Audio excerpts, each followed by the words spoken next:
मोहम्मद महमूद गजनवी, हमने देखा 1030 ईस्वी में महमूद गजनवी की डेथ हो जाती है। उसके बाद भी गजनी डायनेस्टी चलता रहता है, लेकिन टाइम बिंग गजनी डायनेस्टी कमजोर होता है। और फिर जब गजनी डायनेस्टी कमजोर होता है तो इस समय हम देखते हैं अरब क्षेत्र में दो बड़े डायनेस्टी का इमरजेंस होता है, जिसमें एक तो हम देखते हैं सेल्जुक डायनेस्टी, है ना, सेल्जुक,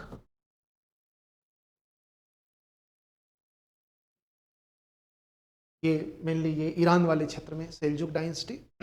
इसी टाइम हम देखते हैं कि जब महमूद गजनी के जो उत्तराधिकारी, जो सक्सेसर्स हैं, वो कमजोर होने के कारण इस समय ये जो गौरीड स्टेट्स हैं, गौड़ी राज्य, गौड़ राज्य, ये ना कभी गजनियों ने, है ना, इस पर कभी अटैक किया था और ना ही सेल्जुक्स ने।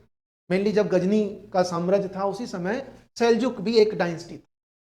तो सेल्जुक और गजनी, है ना, गजनवी, इन दोनों के बीच में एक छोटा सा स्टेट था, गौड़ स्टेट, है ना, गौड़, गौरी स्टेट, जो कि मेनली ये एक पहाड़ी इलाका था अफगानिस्तान वाले एरिया।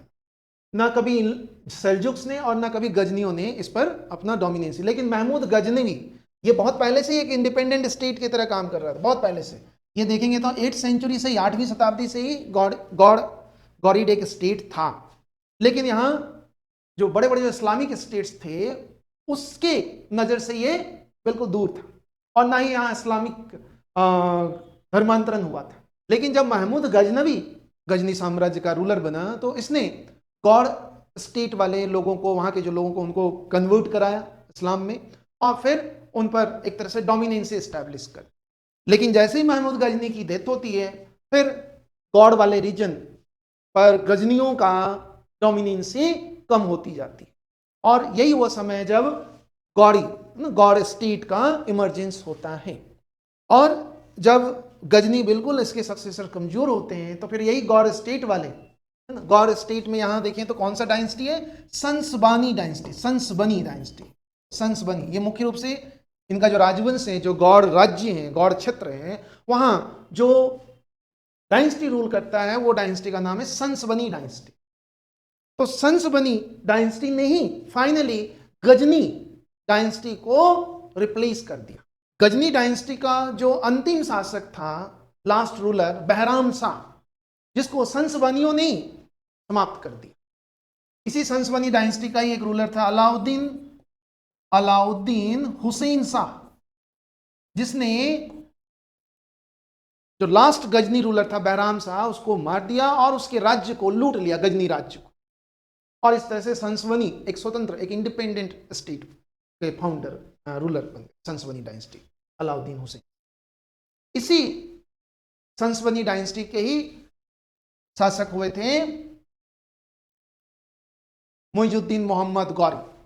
इसका समय देखेंगे तो 1173 ये गौर क्षेत्र का रूलर बना था, गजनी गौर सबको मिलाकर, और 1206 तक ये शासन किया। मोहम्मद गौरी, जिसको हम लोग कहते हैं सियाबुद्दीन मोहम्मद गौरी, या फिर मुइजुद्दीन मोहम्मद गौरी, या मोहम्मद बिन साम, इतने नाम है इनके। तो मोहम्मद बिन साम और मुइजुद्दीन मोहम्मद गौरी, ये भारत विजय किया था, इसने भी भारत को जीता, इसने भारत को जीता फाइनल। जैसे हमने देखा महमूद गजनवी,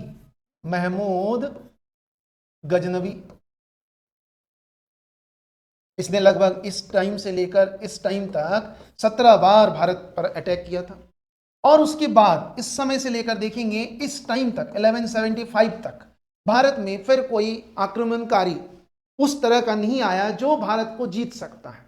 हाँ, इस बीच कई इस्लामिक आक्रमणकारी आया भारत को जीतने के लिए, लेकिन वो सक्सेस नहीं रहा, क्योंकि इस टाइम देखें तो जो हमारे यहाँ जो राजपूत स्टेट्स था वो कहीं ना कहीं फिर से उसका इमरजेंस हो गया। जैसे गुर्जर प्रतिहारा डायनेस्टी के खत्म होने के बाद चौहान, चालुक्य, चंदेला, इन लोगों ने कहीं ना कहीं उन तुर्क आक्रमणकारियों को रोका होगा। तभी इस बीच, है ना, ये लगभग 150 साल का देखो गैप है, इस बीच कोई तुर्क ऐसे आक्रमणकारी, ऐसे तुर्क आक्रमणकारी नहीं आया भारत में जो भारत को परेशान किया होगा, परेशान किया, ऐसा कोई नहीं था। लेकिन 1175 में ये आता है और ना सिर्फ आक्रमण करता है बल्कि ये आकर आक्रमण भी करता है और हमारे एरिया को कॉन्क्वर भी कर लेता है, जीत भी लेता है और गौड़ साम्राज्य का अपना अंग बना लेता है। जैसे देखें गौड़ एम्पायर, ये यहां से आया और न केवल आया अटैक किया महमूद गजनी की तरह, बल्कि महमूद गजनी से आगे निकल गया, वो अटैक भी किया और अपने एम्पायर का एक्सटेंशन भी कर दिया। देखो बंगाल तक एरिया को जीता। तो मोहम्मद गौरी ये पहला तुर्क आक्रमणकारी था जिसने भारत के भूभाग को कॉन्क्वेर किया और ये तभी सफल हो पाया जब महमूद गजनी ने रास्ता क्लियर कर दिया था। मैंने बताया लास्ट क्लास में कि महमूद गजनी ने तुर्क आक्रमणकारियों के लिए एक तरह से मार्ग प्रशस्त किया था और उस मार्ग में फाइनली मोहम्मद गौरी को सफलता मिल गई। मोहम्मद गौरी ने जो पहला अटैक किया था भारत पर वो था 1175, लेकिन वो भारत पर देखे तो हिंदू राजाओं पर नहीं किया था, ये कहाँ किया था, मुल्तान। और इस समय मुल्तान में गजनीवियों का ही शासन था, मतलब मोहम्मद गौरी ने अपने ही सहधर्मियों के विरुद्ध आक्रमण किया था 1175, पहला आक्रमण, और इस तरह से मुल्तान को जीत लिया। मुल्तान को जीतने के बाद इसने 1178 में गुजरात पर आक्रमण किया था। इस समय गुजरात में चालुक्य सोलंकी वंश का शासन था, तो इस समय गुजरात में चालुक्य शासक था Bhim second, Mulraj second, Mulraj second. यहां गौरी को हार का सामना करना पड़ा। यहां मोहम्मद गौरी को आबू, बैटल ऑफ आबू, आबू का युद्ध में मूलराज ने मोहम्मद गौरी को डिफीट कर दिया था 1178 में। जब मोहम्मद गौरी इस राजा से ना पहला भारतीय शासक जिससे मोहम्मद गौरी हारा था, पराजय का सामना कर। मोहम्मद गौरी कह सकते हैं कि उसमें एक कूटनीतिक, एक डिप्लोमेटिक, चालाक व्यक्ति था वो। उसने इस हार के बाद अपनी योजना बदल दी। अब वो इधर से आक्रमण ना करके अब वो यूं ऊपर, है ना, पंजाब 1181 से इसने पंजाब क्षेत्र पर आक्रमण करना शुरू किया और फाइनली ईयर 1186 को इसने पंजाब को भी, लाहौर को भी जीत लिया। 1186 पहले तो देखो 1181 में ही इसने एक तरह से लाहौर पर अटैक किया था, लेकिन पंजाब लाहौर में इस समय गजनवियों का ही शासन था, महमूद गजनी के ही सक्सेसर्स यहाँ रूल कर रहा था, खुसरो शाह। तो पहले तो खुसरो शाह को हराया लेकिन उसको जीता नहीं, मतलब उस लाहौर को उसने गौड़ साम्राज्य में मर्ज नहीं किया। लेकिन फाइनली वो 1186 में खुसरो शाह को हटाकर लाहौर को डायरेक्ट गौड़ अंपायर में मर्ज कर दिया। तो जब लाहौर को जीत लिया तब अब देखो लाहौर को जीतने से क्या हो गया कि मोहम्मद गौरी को अब सीधे भारतीय राजाओं से चुनौती मिलेगी। अभी तक जो जीता, चाहे वो मुल्तान को और चाहे वो लाहौर को, ये किसके विरुद्ध ये अभियान था, ये किसको हराकर जीता, मुस्लिम शासकों को ही, तुर्क शासकों को ही हराकर जीता। लेकिन अब मोहम्मद गौरी का सामना होगा राजपूत शासक। क्यों? क्योंकि जब पंजाब तक आ गया तो इधर हम इसी समय हम जानते हैं कि पृथ्वीराज जो चौहान है, पृथ्वीराज थर्ड, वो भी इस समय जो अजमेर से शासन कर रहा था उसकी सीमा देखो तो दिल्ली से लेकर पंजाब तक था। ठीक है, तो अब दोनों की सीमा बिल्कुल आमने सामने और दोनों के बीच सीमा को लेकर बहाना था। ये सीमा मेन तो था कि एक्सटेंशन करना मोहम्मद गौरी का, क्योंकि वो सेल्जुक का रूलर्स जो इससे भी शक्तिशाली था, वो इनको इस्लामिक वर्ल्ड में, मतलब मोहम्मद गौरी पश्चिम की तरफ अपना विस्तार नहीं कर सकता था क्योंकि वहां दूसरे शक्तिशाली मुस्लिम शासक था। तो अब उसकी मजबूरी बन गई थी कि पूर्व की तरफ अपना विस्तार कर। तो लाहौर को जीतने के बाद ही मोहम्मद गौरी का बाउंड्री और पृथ्वीराज चौहान की सीमा बिल्कुल आमने सामने हो और दोनों के बीच युद्ध हुआ। हमने देखा 1191 में Tarain, battle of Tarain first, जिसमें मोहम्मद गौरी बुरी तरह से हार गया। लेकिन मोहम्मद गौरी हार नहीं माना, वो वापस भागा और पृथ्वीराज चौहान उसको जाने दिया। मोहम्मद गौरी फिर से अपने आप को तैयार किया और वापस तराइन के मैदान में आप आ गया सामने। फिर से एक बैटल हुआ 1192 बैटल ऑफ तराइन सेकेंड। इस बैटल में क्या हुआ हमने देखा, तराइन द्वितीय में मोहम्मद गौरी ने पृथ्वीराज चौहान को छल से परास्त कर दिया, और जब परास्त कर दिया तो आफ्टर डिफीटिंग क्या हुआ हम जानते हैं। इसमें हम कहानियों पर नहीं जाएंगे कि ऐसे तो वास्तविकता यह है कि युद्ध भूमि में ही पृथ्वीराज चौहान को मोहम्मद गौरी ने मार दिया था। लेकिन अलग अलग इतिहासकार, जैसे भारतीय, जैसे राजपूत दरबारी जो हैं, जैसे चंद्रवरदाई और भी बहुत सारे हैं, वो कहते हैं नहीं वो तो पकड़ कर ले गए वहाँ बंदी बनाकर। उधर से इस्लामिक इतिहासकार भी, जो फारसी इतिहासकार हैं, जैसे कुतुबुद्दीन ऐबक दरबारी, हसन निज़ामी, ताजुल मासीर लिखा, वो कहता है कि नहीं, पहले तो मोहम्मद गौरी ने उसको डिफीट किया पृथ्वीराज चौहान को, उसके बाद वो अजमेर उठाकर लाया तराइन से, फिर अजमेर में पृथ्वीराज चौहान मोहम्मद गौरी के अंडर में कुछ साल तक रूल करता रहा, फिर बाद में पृथ्वीराज चौहान। ये सब बातें हैं। वास्तविकता यह है कि तराइन के द्वितीय युद्ध में ही मोहम्मद गौरी ने पृथ्वीराज चौहान को मार दिया। और इस तरह से जो चौहान डायनेस्टी का जो एरिया था वो दिल्ली से लेकर है ना पंजाब तक, वो सारा मोहम्मद गौरी के अधीन हो गया। कुछ समय के लिए पृथ्वीराज चौहान के पुत्र गोविंद चंद को अजमेर में, जो बालक था, अजमेर में उसको स्थापित किया, लेकिन बाद में वहां से भी उठाकर कुतुबुद्दीन ऐबक, जो मोहम्मद गौरी का सेनापति था, कुतुबुद्दीन ऐबक ने उसे रणथंभौर में इंस्टॉल किया। ये हमने देखा था। तो मोहम्मद गौरी के लिए जो सबसे बड़ा जो चैलेंज था, यही पृथ्वीराज चौहान, जिसको मोहम्मद गौरी ने, अब मोहम्मद गौरी के लिए जो दूसरा सबसे बड़ा चुनौती था, दूसरा जो सबसे बड़ा शक्तिशाली राजा था, वो था जयचंद। जयचंद जानते हैं कि देखो, इस समय भारत में जब मोहम्मद गौरी अटैक कर रहा था, भारत को जीतने का प्रयास कर रहा था, इस समय गढ़वाल शासक, चौहान शासक, इधर चंदेल शासक, उधर गुजरात का सोलंकी शासक। देखो, सोलंकी शासक जिसको मोहम्मद गौरी, जिसने मोहम्मद गौरी को हराया था, उसी शासक को बाद में पृथ्वीराज चौहान ने, हमने देखा चालुक्य शासक को पृथ्वीराज चौहान ने हराया था। तो अगर ये 3-4 शासक मिलकर इस तुर्क आक्रमणकारी का सामना किया होता तो शायद इतिहास कुछ और होता। लेकिन इन 3-4 में आपस में फूट थी, इनमें आपस में यूनिटी नहीं था, ये आपस में ही लड़ते थे। पृथ्वीराज चौहान ने चंदेलों को भी परास्त किया, परमार्दी देव, अल्लाह उदल। पृथ्वीराज चौहान ने चालुक्यों को भी परास्त किया। पृथ्वीराज चौहान ने जयचंद को भी काफी परेशान किया।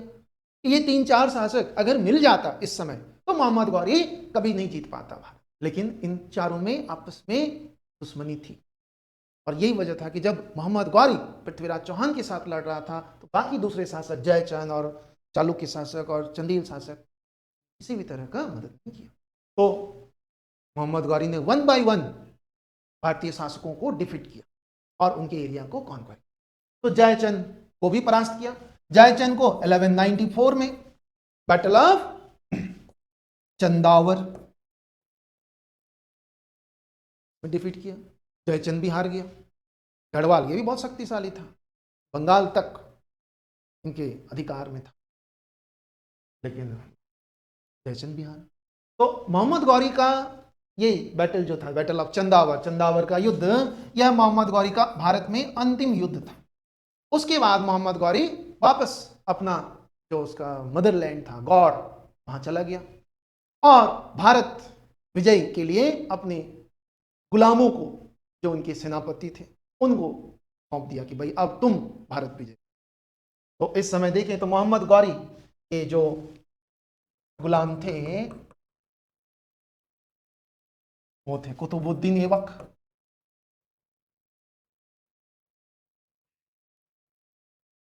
इख्तियारुद्दीन यल्दौज,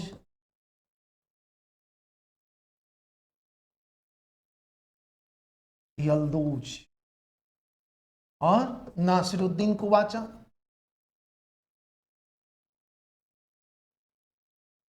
ये 3 बड़े सेनापति था। इन तीनों सेनापतियों के हाथों भारत को छोड़ दिया कि भाई आप अब भारत पर विजय। तो इन तीनों ने, इसने लाहौर से दिल्ली तक पर अधिकार कर लिया। इसने यल्दौज ये उधर ही रहा गौड़ क्षेत्र में, और कुबाचा ये मुल्तान क्षेत्र को जीतता रहा। मोहम्मद गौरी 1206 ईस्वी में, 5 और 6 ईस्वी में वापस भारत विजय के लिए आया था। लेकिन जब आया तो ये कहाँ आया था? पंजाब में। पंजाब जो कि उसके अधीन ही था, गौड़ साम्राज्य के अधीन था पंजाब। हमने देखा पंजाब को तो जीत लिया था 1186 में ही। तो पंजाब पर अटैक किया था वापस। रीजन क्या था? तो इस समय पंजाब में यहाँ के जनजातियों ने, खोखर जनजातियों ने रिवोल्ट कर दिया था अगेंस्ट मोहम्मद गौरी। तो मोहम्मद गौरी पंजाब आया था उन विद्रोहियों को कुचलने के लिए, सप्रेस करने के लिए। तो मोहम्मद गौरी बहुत ही अच्छे से इन विद्रोहियों को, खोखरों को कुचल दिया। कुचलने के बाद जब वापस जा रहा था वो गौड़, इसी समय कहते हैं कि किसी खोखर ने पीछे से अटैक कर दिया और इस तरह से मोहम्मद गौरी की मृत्यु। कब? 1206। कहाँ? पंजाब में। जब मोहम्मद गौरी की मृत्यु हुई उस समय तक देखें तो मोहम्मद गौरी के मृत्यु के समय मोहम्मद गौरी का कोई सक्सेसर नहीं था, कोई बेटा नहीं था। वो इन तीनों को ही अपना, ये तीनों गुलाम था मोहम्मद गौरी का। देखो ये जो सुल्तान राजा होते थे ना इस्लामिक वर्ल्ड में, ये गुलामों पर ज्यादा यकीन करते थे। क्यों? क्योंकि गुलाम ज्यादा वफादार होता है, अपने रिश्तेदारों पर ज्यादा यकीन नहीं करता। और ये भी एक इनके विजय का कारण था। तो ये 3 गुलाम था मोहम्मद गौरी का, और इन तीनों गुलामों की स्थिति ऑलमोस्ट इक्वल थी। इन तीनों को मोहम्मद गौरी पुत्रवत व्यवहार करता था, क्योंकि मोहम्मद गौरी का अपना पुत्र था नहीं। जब मोहम्मद गौरी पंजाब जीतने आया था उसी समय कहते हैं कि कुतुबुद्दीन ऐबक को इसने भारत विजय का जिम्मा सौंप दिया था, या उससे पहले ही सौंप दिया था कुतुबुद्दीन ऐबक, और ये भी थे। तो जब मोहम्मद गौरी की डेथ हुई तो इस समय इन तीनों में जो सबसे योग्य होगा, जो सबसे ज्यादा एबल होगा, वही बनेगा मोहम्मद गौरी का सक्सेसर। तो इनमें देखेंगे तो कुतुबुद्दीन ऐबक ये सबसे ज्यादा एबल था, योग्य था, दूरदर्शी व्यक्ति था। तो फाइनली कुतुबुद्दीन ऐबक ने भारत वाले लैंड, जो भारत का जो भूमि था, उस पर अपना डोमिनेंसी, कहाँ? लाहौर से लेकर दिल्ली तक। इस बीच एक और सेनापति था, कुतुबुद्दीन ऐबक का ही सेनापति था, बख्तियार खिलजी। बख्तियार खिलजी। बख्तियार खिलजी बंगाल अभियान के लिए ना उधर ईस्टर्न साइड में गया था। कहते हैं कि बख्तियार खिलजी ने ही नालंदा और विक्रमशिला विश्वविद्यालय को जला दिया था। तो बख्तियार खिलजी ये भी मोहम्मद गौरी और कुतुबुद्दीन ऐबक का सेनापति था। इसने पूर्व की तरफ बिहार, बंगाल, असम तक इसने विजय अभियान किया था। कहते हैं कि इसी ने, इसके बारे में कहते हैं कि इसी ने नालंदा और विक्रमशिला विश्वविद्यालय को, जबकि उस समय के जितने भी सोर्सेज हैं उससे पता चलता है कि नालंदा विश्वविद्यालय इस समय शिक्षा दीक्षा का कार्य चल रहा था। इसी समय ये लगभग 1200 के आसपास की बात है। और इसी समय 1237 ईस्वी में एक चीनी बौद्ध भिक्षु धर्म स्वामिनी, ये नालंदा विश्वविद्यालय में पठन पाठन के लिए आता है और वो यहाँ शिक्षा दीक्षा लेता है। और इस यात्रा के बारे में वो विवरण भी लिखता है, और उस विवरण में कहीं भी नालंदा विश्वविद्यालय को जलाने की बात नहीं की गई है। तो फिर नालंदा विश्वविद्यालय, देखो नालंदा विश्वविद्यालय 7वीं 8वीं शताब्दी से ही वो एक तरह से अवहेलना का शिकार हो चुका था। शासकों ने, देखो इस समय कि जो भी बड़े शिक्षण संस्थाएं वो शासकों के संरक्षण, तो नालंदा विश्वविद्यालय में देखेंगे तो बाद में शासकों ने संरक्षण देना छोड़ दिया था।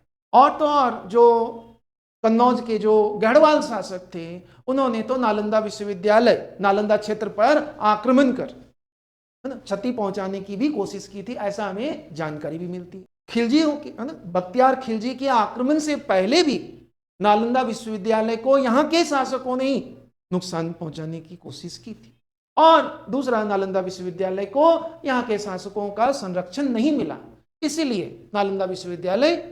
और तीसरा एक चीज कि नालंदा विश्वविद्यालय का महत्व तब कम हो गया जब पाल शासक ने, धर्मपाल ने विक्रमशिला विश्वविद्यालय की स्थापना कर दी और विक्रमशिला में बौद्ध धर्म से संबंधित शिक्षा दीक्षा दी जाने लगी। तो नालंदा का महत्व इन सब वजहों से कम हुआ था। लेकिन फिर भी इस समय जब ये आक्रमण हो रहा था, इस समय भी यहाँ पठन पाठन का काम चल रहा था। जैसे कि धर्म स्वामिनी जो चाइनीज बौद्ध भिक्षु था, वो कहता है वो खुद यहाँ आकर पढ़ाई किया था। कब? 1237 में। और यह आक्रमण कब हुआ था? 1200 के आसपास। इसके अलावा लामा तारानाथ जो तिब्बती बौद्ध भिक्षु हैं, वो भी कहता है कि नालंदा विश्वविद्यालय को ब्राह्मणों ने नष्ट किया था, ऐसा वो लामा तारानाथ कहते हैं अपने पुस्तक कंगियूर और तंगियूर में। तो ये सिर्फ एक रूप से देखें तो मोहम्मद गौरी के मृत्यु के पश्चात ये तीन सेनापति, जो तीनों ही गुलाम थे मोहम्मद गौरी के और सेनापति थे, और तीनों को ही मोहम्मद गौरी पुत्रवत मानते, इन तीनों ने अपने अपने क्षेत्र पर वर्चस्व स्थापित कर लिया। जैसे देखें तो मोहम्मद कुतुबुद्दीन ऐबक है ना, ऐबक ये लाहौर से दिल्ली तक का क्षेत्र इसके पास था। यल्दौज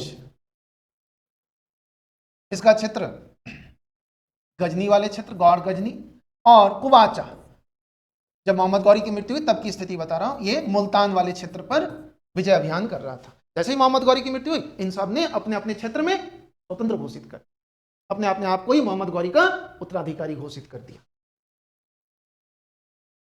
अब इस समय देखो कि कुतुबुद्दीन ऐबक इन सब में सबसे ज्यादा दूरदर्शी था। ये चाहता था कि भाई मैं मोहम्मद गौरी का क्षेत्र पर अपना वर्चस्व, तो कुतुबुद्दीन ऐबक भारत की अधिकतर जो मुख्य भूमि है उसमें कुतुबुद्दीन ऐबक का अधिकार था, वर्चस्व था, तो यही बन गया मोहम्मद गौरी का भारत में एक तरह से उत्तराधिकार।